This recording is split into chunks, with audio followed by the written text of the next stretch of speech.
Hi అండి. ఈరోజు special onion dosa. First పెనం బాగా వేడెక్కిన తర్వాత దోశ బ్యాటర్ వేసి చక్కగా ఆ దోశని ఉడకనివ్వండి. ఈ దోశ బ్యాటర్ మొత్తం పిండి మొత్తం బాగా ఉడికిన తర్వాత సన్నగా కట్ చేసిన ఆనియన్స్ వేసి ఇలా నొక్కండి, కొంచెం పడిపోకుండా ఉంటాయి.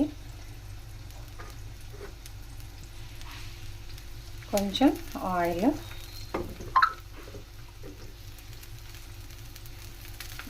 ఆనియన్ ఉడకడానికి ఆయిల్ కావాలండి, కొంచెం పట్టిద్ది 2 టేబుల్ స్పూన్ దాకా.